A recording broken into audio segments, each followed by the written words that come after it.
we finally made it to Caravan Reebok. It's pretty lively here. So, just past this wall is the desert, huh? Oh, wow. Paimon remembers hearing people call this the Wall of Samiel. It's made to block sandstorms from the outside. Oh, if it's this tall, it's gotta be the divine work of Greater Lord Rukkhadevata, right? Enough gawking. Come on, follow me. Huh? Over here.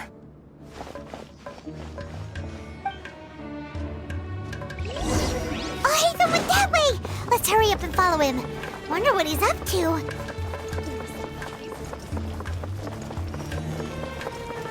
This, this, and that.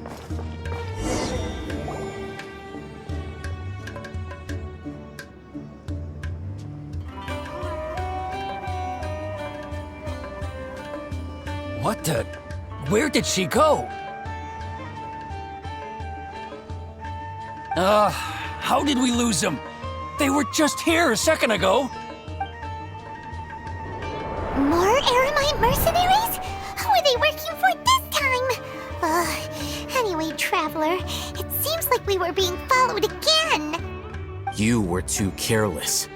You should have noticed those hopeless amateurs trailing you a long time ago. There's no need to thank me. I've never cared to keep track of personal favors. All I did was correct a mistake I happened to come across. It's a habit I developed at the academia. You really gave Paimon a scare, Al-Haytham. We never thought we'd run into you here. Last time we met at Port Ormos, didn't you say you were going back to the academia? Wait, don't tell Paimon that you're here to take us back on their orders. Oh, so you've already landed yourselves on the academia's hit list. I can't say that I didn't expect it. However, had I wished to turn you over to the academia, don't you think you'd already be the Eremites' honored guests by now? Oh, right. You do have a point. I have no interest in running errands for that project. As a scholar, I've always belonged to the camp that promotes researcher autonomy. And these days, you're more fascinating than anything the sages can offer. Not quite. To tell you the truth, I'm still investigating the Divine Knowledge Capsule. Unfortunately, I've run into some difficulties. Everyone says the capsule originated in the desert and was eventually moved to Port Ormos. If I am to get to the bottom of this, I must understand how the capsule first came to be. Which brings me back to you, and why you're so interesting. The leader of Ain al-Ahmar used the Divine Knowledge Capsule right in front of you. And upon seeing him, your expression became perplexed, and you were lost in thought for quite some time. To have that kind of reaction, I think you must have realized something. Are you interested at all in sharing what you've been hiding from me?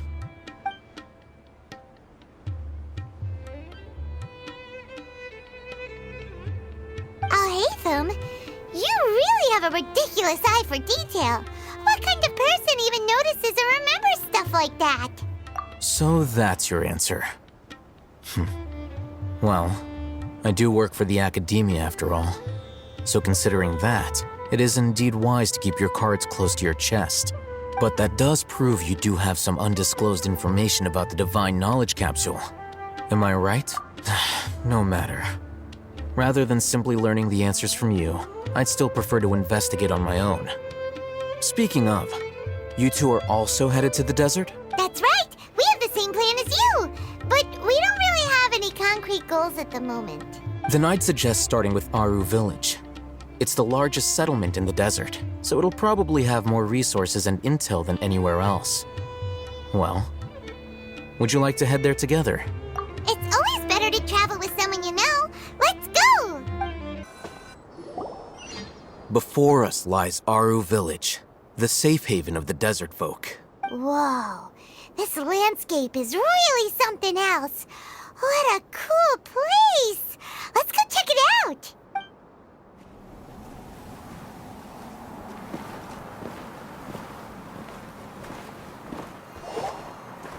Wow!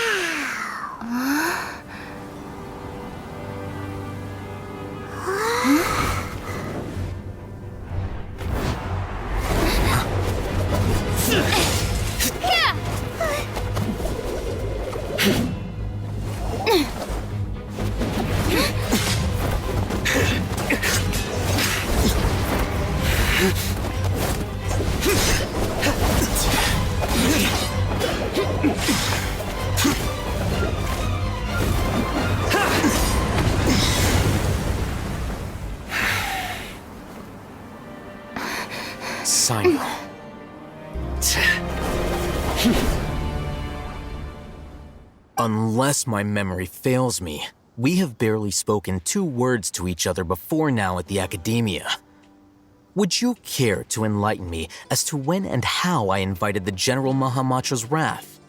Al-Haytham, do not think you can escape my judgment just because you managed to escape my attack. Judgment? So that's how you'd characterize your actions here, is it? Or would elimination perhaps be a more accurate description? Had I used my full strength, not even this traveler would have been able to stop me. Though styled like an assassination, I sought only to ensure that my target would be unable to flee or resist. Standard practice for the Matra, as well you know. Seemed to me more like your own personal touch. Who is that, Al-Haytham? Did you call him General Mahamatra? Yes. General Mahamatra Sino, head of all the Matra at the Academia. He's a formidable hunter, and the ultimate nightmare for any who have committed academic crimes. You seem to have placed a lot of trust in Al-Haytham, to the point of blocking an attack for him. If I were you, I'd never choose to side with him. I wouldn't believe a single word that comes out of his mouth. I have been pursuing this scribe for a long time. I urge you, stand back and do not seek to defend him any longer. Otherwise, there will be consequences. Has Al-Haytham done something wrong? Paimon doesn't think he's as bad as you've made him out to be. I won't waste my breath explaining things. Al-Haytham, I saw it during our fight. Take it out. The divine knowledge capsule you're hiding on your person. Unless you want me to retrieve it for myself. Very perceptive of you. Nothing escapes a Matra's senses. Wait, the divine knowledge capsule? Didn't it fall into the Matra's hands in Port Ormos? No wonder you speak with such confidence, Sino. But I must admit, I'm very curious. What does this capsule mean to you? And why, as General Mahamatra of the Academia, are you all alone in the desert? As far as I'm aware, the other Matra have been speculating about your disappearance. Have you been given a mission that's, let's say, morally dubious? If I was the real target of your mission, what was stopping you from simply using your authority and resources to judge me within the walls of the Academia? I should have known you'd be difficult to deal with. You two? Ugh! What should we do, Traveler? Paimon feels like we can't trust either of them. Ahem. Well, look at you two, acting all tough and self-righteous over there. Wait, Dia?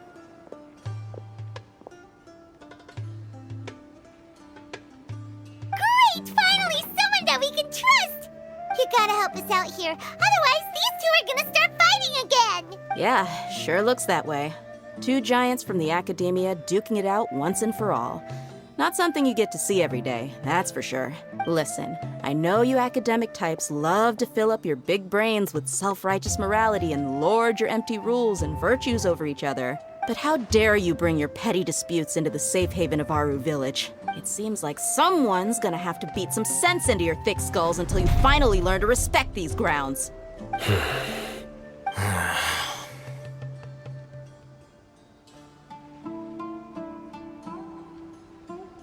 Hey, did either of you hear a word I just said?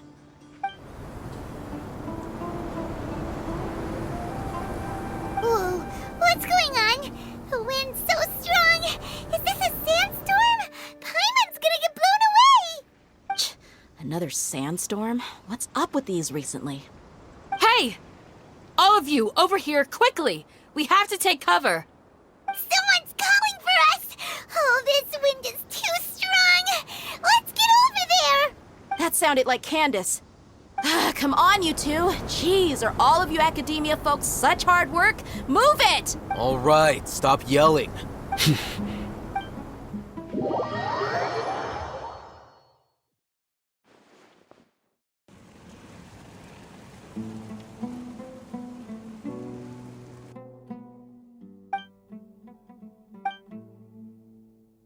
Well, this is pretty awkward.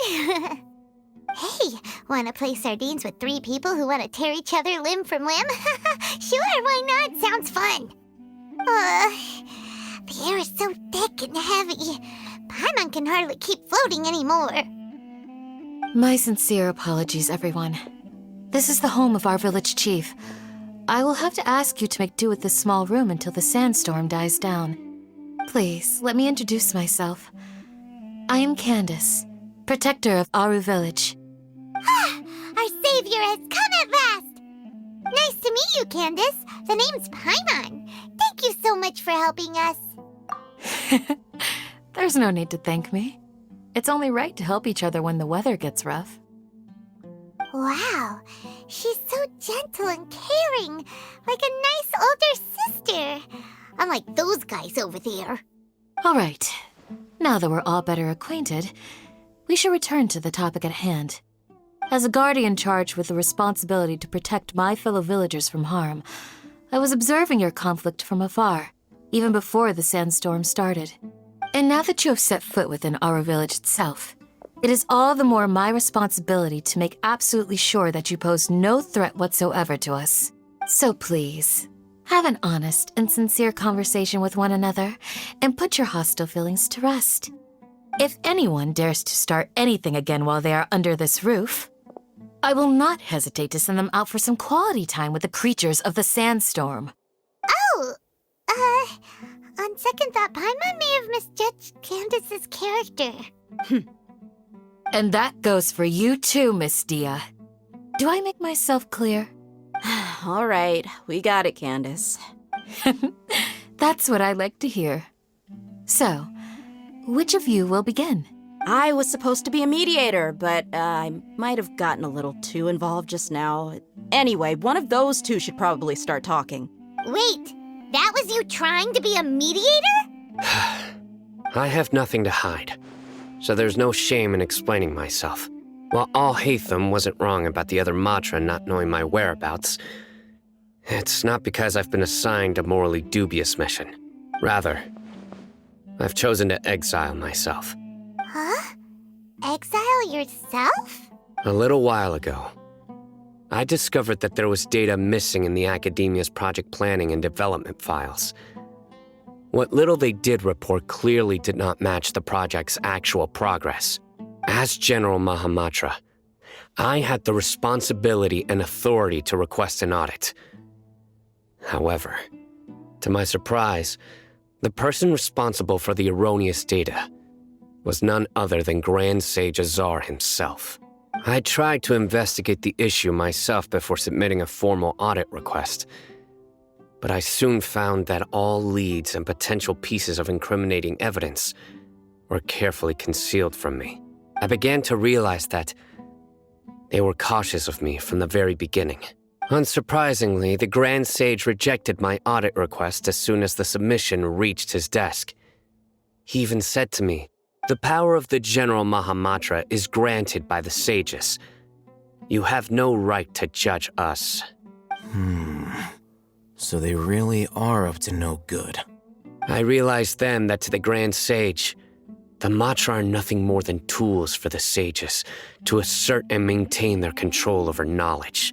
The vows that we took, the principles that we strive to uphold, they are meaningless to the academia of today. I believed it would be wise to flee the academia before the sages had a chance to take action against me. This way, they can no longer see nor predict my actions. I will never give up on this investigation. There's no need for someone else to give me power or authority. Once I find the truth, I will administer judgment by my own name. Sino seems to have the same goal as us. We're all investigating the sages. Plus, now that he's no longer the General Mahamatra, he somehow feels a lot less scary. Well, Sino, if that's your story, then why did you see Al-Haytham as a target? When I was investigating the matter in the academia, I overheard a conversation between Al-Haytham and a sage. The sages asked you to investigate a blonde-haired traveler. Do you dispute this, Al-Haytham? What? Like many parts of the project, this assignment was undocumented. Now throw in your suspicious behavior with the Divine Knowledge Capsule, and I think we deserve an explanation. Yes. I was indeed tasked with investigating the Traveler. I'll hate them! After all, the promised reward was so great that hardly any scholar could have refused. The sage told me, once you've completed this assignment, I can give you a glimpse of divine knowledge. A most enticing offer. Unfortunately, those academics don't know me at all. Their words contained one key piece of information, namely that divine knowledge indeed exists. That gave me all I needed to know. From my perspective, the sages are far from trustworthy. Think about it. Isn't it a little strange they're so willing to share divine knowledge with anyone, even as a reward? So, I began my own investigation following the lead of the Divine Knowledge Capsule. In the end, I realized my wisdom in committing to this rather than collaborating with the sages. Had I been less guarded, I probably would have ended up like that Ainul Ahmar mercenary, incapable of remaining sane for long enough to hold a conversation. You mean that the sages originally planned to dispose of you, using one of those capsules that drive people insane? I'd already given up on the assignment by then. I only told the academia I was waiting in Port Ormos for you to appear so they wouldn't suspect anything. So it came as quite a surprise when I encountered my erstwhile target while investigating the Divine Knowledge Capsule. Criminals do love to talk about coincidences. Even though I ran into the Traveler by chance, I had no intention of providing assistance to the academia. Also, you should remember, you were the ones who decided to follow me and strike up a conversation after I left that tavern. That's true. Alhaitham helped us out at Caravan Rebat as well. Maybe he's telling the truth. I'm willing to apologize if that's worth anything to you. I took the Divine Knowledge Capsule behind your back because I judged its existence to be a significant risk. I felt that it would be best for no one to interact with it before it had been properly studied. After all, curiosity often proves to be the most dangerous thing in this land. You should be well aware, Scribe Alhaitham, that curiosity can also lead you to danger and suspicion. Answer me this. Did the sages share any information about their project with you? Have I not made myself clear? You and I are both distrusted by the academia. Do you really think they would tell me anything? Fine. Although you haven't completely proven your innocence, I won't regard you as an enemy, for now. As you wish. Good. I'm glad to see you two clearing up your misunderstandings. And now you, Dia. I believe it's your turn. Oh, sorry. Whatever the boys were talking about must have been so boring that I spaced out. My situation is pretty straightforward. My employer, Dunyarzad of the Holmayani family, is friends with the Traveler and is currently recovering from her illness at home. I had nothing going on, so I decided to return to Aru village for a visit. I was actually looking forward to a pretty exciting time getting back together with everyone here. But then I saw these two random guys in the middle of a pointless argument. It ticked me off, and things went downhill from there. Is that all? Well, I will admit that definitely sounds like your style. In that case, welcome back, Dia. That's more like it. I missed you all so much, Candace.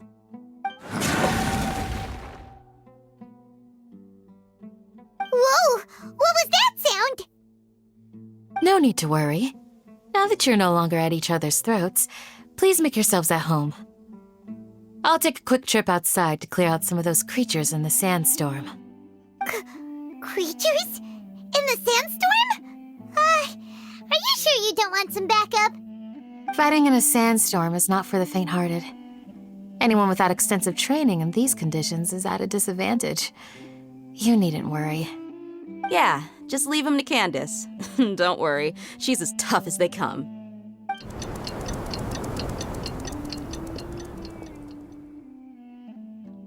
The wind's died down. That means the sandstorm's over, right? Candace still isn't back yet, though. Is she alright? Maybe we should go out and check on her. When you put it that way, even I'm starting to feel a little worried. All right, let's go. We've been here long enough, and the boys are as chatty as the floor.